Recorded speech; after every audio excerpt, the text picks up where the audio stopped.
হরে Krishna everyone, আশা করি তোমরা সব খুব ভালো আছো, সুস্থ আছো। আমরা বেশ ভালো আছি। তো এটা হলো নবমী রাতের ব্লগ। আর এই ভিডিওটা দিতে দিতে আমার পুজোর ভিডিওগুলো দিতে দিতে অনেক দেরি হয়ে গেল। কিন্তু কী করবো, আমার শরীরটা ভালো ছিল না, এই জন্য আমি ভিডিও এডিটও করি নাই আর ইচ্ছেও করে না, এরকম অবস্থা হয়ে গেছে। তো যাই হোক, আমরা নবমীর রাতে চলে এসেছিলাম হলো দিনহাটায়। তাই এর আগের দিন যখন দিনহাটায় এসেছিলাম তখন আমরা ভালোভাবে দিনহাটাটা ঘুরতে পারিনি, কারণ ভগবত প্রভু এসেছিলো, ওনাকে দেখার জন্যই প্রচণ্ড যে ভিড় ছিল, ওই ভিড়ে আমাদের অবস্থা খুব খারাপ হয়ে গেছিলো। আর একটা দম ছিল না যে হেঁটে পুরো মন্দিরটা দেখি। তো যাই হোক, আজকে আমরা চলে এসেছি হলো দিনহাটায়।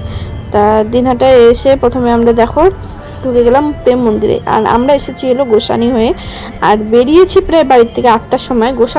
গোসানির থেকে এখানে আসতে আমাদের প্রায় গোসানি হয়ে আস্তে আস্তে আমাদের প্রায় 1 ঘন্টারও বেশি লাগলো, যেহেতু আমরা অনেক দূর ঘুরে এসেছিলাম। আর ভেবেছিলাম বাইকটা হয়তো নিয়ে ঢুকতে দিবে, কিন্তু সেটা আর হলো না। ভেবেছিলাম ওই রাস্তা দিয়ে আসলে পরে হয়তো বাইকটা আমরা নিয়ে আসতে পারবো, কিন্তু সেটা হয়নি, অনেক দূর হেঁটে আসতে লাগে। তা আমাদের তো হাঁটার অভ্যাস আছে প্রায়, কারণ আমরা প্রয়াগরাজে গিয়ে অনেক হেঁটেছি। কিন্তু আমার ওদের তো হাঁটার অভ্যাস নেই, যেহেতু সাথে ছোট বাচ্চা। একবার আমি কোলে নিচ্ছি, একবার ননদ কোলে নিচ্ছে, একবার হলো সবাই 4জনে কোলে নিচ্ছি। আর বাবু যেহেতু ছোট একদম, আমার পুচু যেহেতু ছোট, ওই জন্য ওকে তো ভিড়ের মধ্যে হাঁটানোটাও ঠিক না, কারণ কোথায় হারিয়ে যাবে, এই জন্য কোলে নিয়েই বেড়ানো হয়েছিল। তো যাই হোক, মন্দিরটা সত্যি খুব সুন্দর করেছিল। আর বৃন্দাবনে যাওয়া হয়নি, ইচ্ছা আছে খুব তাড়াতাড়ি যাব, তখন আসল প্রেম মন্দিরটা দেখবো। আর দেখতেই পাচ্ছ এখানে প্রচণ্ড ভিড়, প্রচণ্ড ভিড়। আর আমি ভিডিওগুলো যে কোনো এক পাশ দিয়ে করিনি, একবার একসঙ্গে করছিলাম, যেহেতু পুরো ভিড় ছিল না, মাথায় কাজ করতেছিল না যে কোনভাবে কি করি না করি। তো যাই হোক, প্রচণ্ড পরিমাণে ভিড়। এখানেও প্রায় আমাদের আধা ঘন্টার বেশি লেগেছিল দেখার জন্য, মন্দিরটা এত ভিড় ছিল। তো আর ওখানে দেখো একটা রাধা গোবিন্দর মূর্তি ছিল, খুব সুন্দর লাগছিল দেখতে। চলো তোমাদেরকে দেখাই। তা সত্যি পূজাটা এবার কাটলো ভালোই। তা তোমাদের পূজা কেমন কেটেছে অবশ্যই কমেন্ট করে জানিও। আর দিনহাটা হলো আমাদের বাড়ি থেকে প্রায় অনেকটাই দূর হয়। আর দিনহাটা যেদিন ঠাকুর দেখতে এসেছিলাম নবমীর দিন, সেদিন হলো অনেক দেরি হয়ে গেছিলো, বাড়ি যেতে রাত্রি 2টা-3টা বেজে গেছিলো। আর দুপুরবেলা খাওয়া দাওয়া হয়েছিল হলো আমার বাবার বাড়িতে, সেখানে খাওয়া দাওয়া করে তারপরে আর আমরা খাওয়া দাওয়া করি নেই, কারণ ভেবেছিলাম দিনহাটায় আমাদের ভক্তদের একদম প্রসাদের ব্যবস্থা করা হয়েছিল, ওখানে দোকান খুলেছিল একটা হোটেল রেস্টুরেন্ট নিরামিষ। তা এর আগের দিন যখন এসেছিলাম সেখান থেকে চাউমিন খেয়েছিলাম, আর বিরিয়ানি ওই দিনও প্যাক করে নিয়ে গেছিলাম দিনহাটার থেকে, প্রচণ্ড টেস্টি হয়েছিল, খুব ভালো বানায় প্রসাদ বলে কথা। তা ভেবেছিলাম আমরাও যাব আজকে ওখানে গিয়ে সবাই রাত্রেবেলা প্রসাদ পাবো, এই জন্য খাওয়া দাওয়া করে বাড়ি থেকে বেরোয় নাই। কিন্তু প্রেম মন্দির দেখার পরেই সবার খিদা পেয়েছিল, পরে লাস্ট পর্যন্ত আমরা আইসক্রিম খেয়েছিলাম। আর দোকানটা বন্ধ ছিল, আমরা যখন গিয়েছিলাম তখন প্রায় রাত্রি 1:30-2টার মতন বাজে, তখন দোকানটা বন্ধ হয়েছিল। তো দেখো, দেখতেই পাচ্ছ খুব সুন্দর একটা মূর্তি, আর খুব সুন্দর করে সাজানো হয়েছিল, ভালোই লাগছিল। কিন্তু মূর্তিটা দেখে তো মনে হচ্ছিল মাটিরই, কিন্তু বলতে পারলাম না। আর হালকা হালকা নড়ছিল, ভালো লাগছিল। আর খুব সুন্দর করেছিল এই থিমটা, দিনহাটার থিমটা এবার সব থেকে বেশি ভালো ছিল, আর খুব ভালো লাগছিল। তো চলো স্কিপ না করে পুরো ভিডিওটি দেখতে থাকো। এবার আমাদের ভিতরে ঢোকার পেলাম, অনেকক্ষণ দাঁড়ানোর পরে আমরা ভিতরে ঢুকেছি। আর দেখতেই পাচ্ছ প্রচুর গার্ড, আর ভিড়ও হয়েছিল প্রচুর। দিনহাটায় এসে কেউ প্রেম মন্দির দেখেনি এমন একজন নেই, সবাই এসেছিলো। আর এদিকে দেখতেই পাচ্ছ আমার ভাগনা হলো আমার বরের কোলে।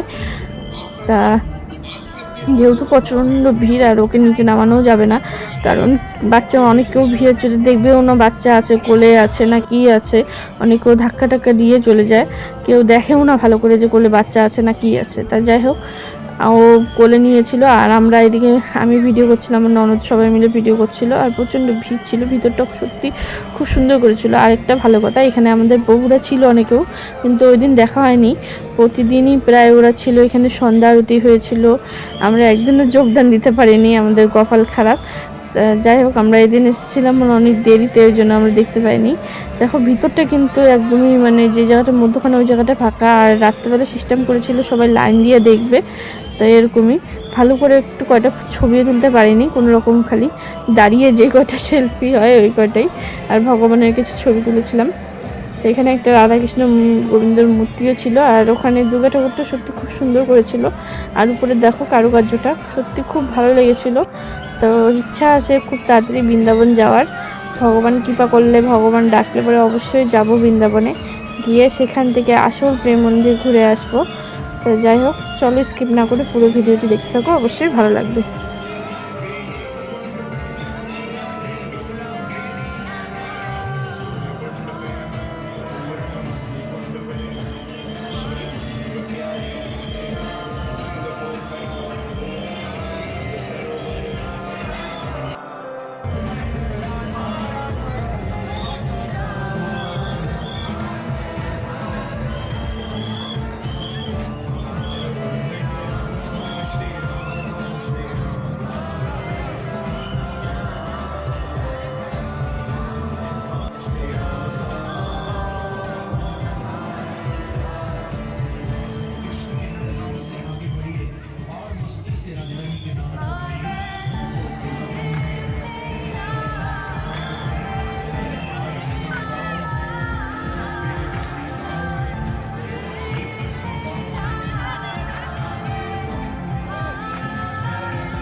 আর বন্ধুরা, আজকে যে আমি শাড়িটা পরেছি সেটা দিয়েছিল হলো আমাকে আমার যা, মানে আমার পিসি শাশুড়ি বাড়ির থেকে দিয়েছিল আমার যা, আমার বড় যা।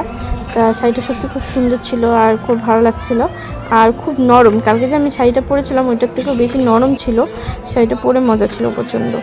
তা যাই হোক, এখানে আমরা মন্দির দেখে তারপরে দিনহাটা, যেহেতু আমার চেনা নেই, মানে দিনহাটা বলতে পারে আমি চিনবো না, কুচবিহার আমাকে যে কোনো গলি আমি চিনতে পারি, কিন্তু দিনহাটা আমি অতটা চিনি না, মানে এর জন্য আমি মানে দিনহাটার মানে বেশি ঠাকুর জানি না কোন পাশে কোন গলি। আর এদিকে দেখো আমার ভাগনা হাঁপিয়ে গেছিলো ঘোরার পরে।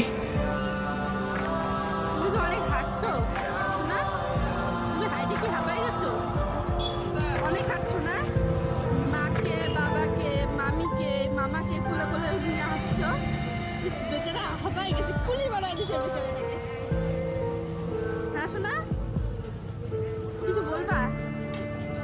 খাও খাও, আর খাবে না? মাকে দাও, মাকে দিয়ে দাও।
আচ্ছা ঢুকি।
দিনহাটায় আমরা ঘুরতে পেরেছিলাম, এখানেও অনেক অলিগলিতে পূজা আছে, যেহেতু আমরা চিনি না কোন রাস্তা দিয়ে যেতে লাগবে না লাগবে, এই জন্য প্রচুর হাঁটতে হয়েছিল।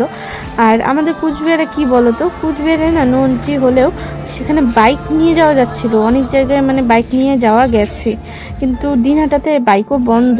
তাও মনে করো লোকালে যারা অনেক কয়জনকে দেখেছিলাম বাইক নিয়ে যাওয়ার জন্য, মানে বাইক নিয়ে ঘুরছিল, কিন্তু আমরা বাইক নিয়ে আসতে পারিনি। আর নবমীর দিন বৃষ্টি হয়েছিল, আমরা তো মদনমোহন বাড়ি ঠাকুর দেখে ওখানে তো আটকেই পড়েছিলাম বৃষ্টির জন্য। আর কুচবিহার একটা সুবিধা, ওখানে বাইক নিয়ে ঘোরা যায়। কিন্তু এই বছরটা এমন হয়েছে আমরা মানে প্রত্যেক দিন হয়তো হাইস্টলি 3টা না তো 4টা ঠাকুর দেখেছি, বেশি দেখতে পারিনি, এরকম অবস্থা হয়েছিল। কারণ এক নম্বর কথা, আমরা রাত জেগে ঠাকুর দেখতে পারিনি, মানে রাত জেগে ঠাকুর দেখতেও পারিও না অবশ্য।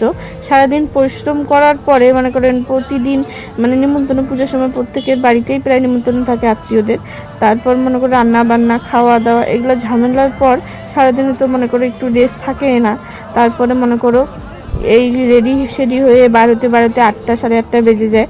তারপরে ওখানে আর পরে এই 4-5টা ঠাকুর দেখার পরে আর এক ফোঁটাও এনার্জি আসে না যে একটুখানি বের হই বা মানে অন্য বেশি করে ঠাকুর দেখি। অনেকেও আবার কী করে বলো তো, অনেকেই দেখি করে যে রাত্রি মনে করো 12টা 1টার দিকে বের হয়, কিন্তু সেটা আমাদের হয়ে ওঠে না। কারণ রাত্রেবেলা যদি খাওয়া দাওয়া করি তারপরে মনে করো ঘুম আসবে, আর ঘুম ভেঙে পরে উঠবো, রেডি হবো, ঠাকুর দেখতে পারবো, সেই এনার্জিটা আসে না।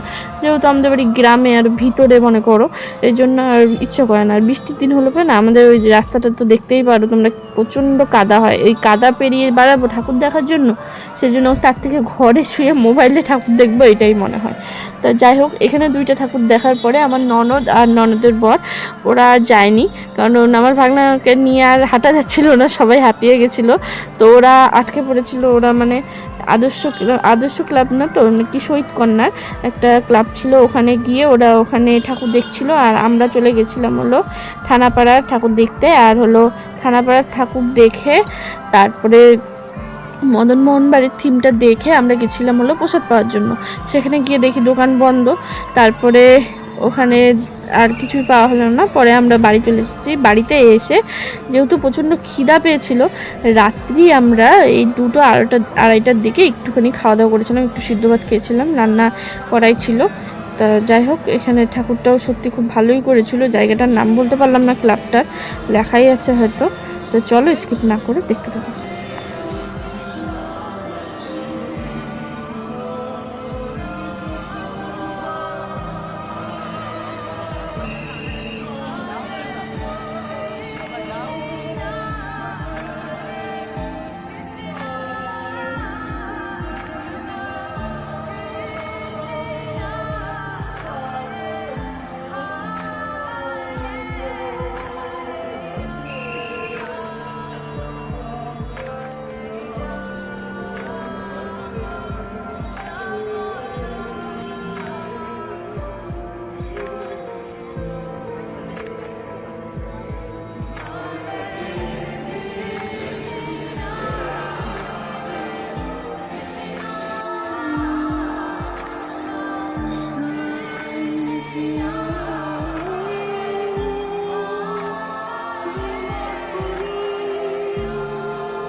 এসো।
তা বন্ধুরা, এখন আমরা আসলাম হলো দিনহাটা থানাপাড়ায়।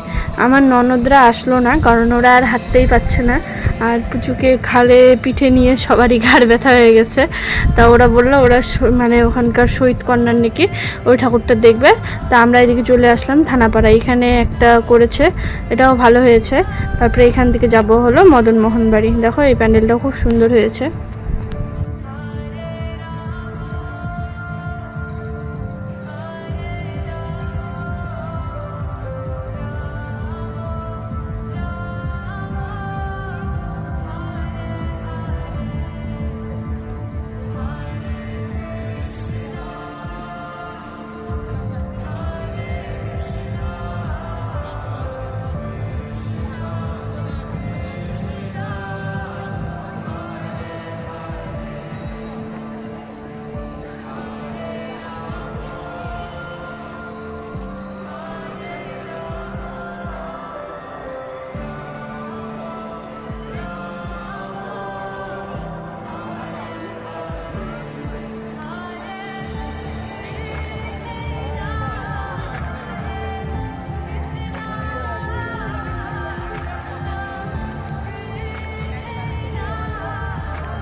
তা আমরা চলে আসলাম এখন মদনমোহন বাড়ি।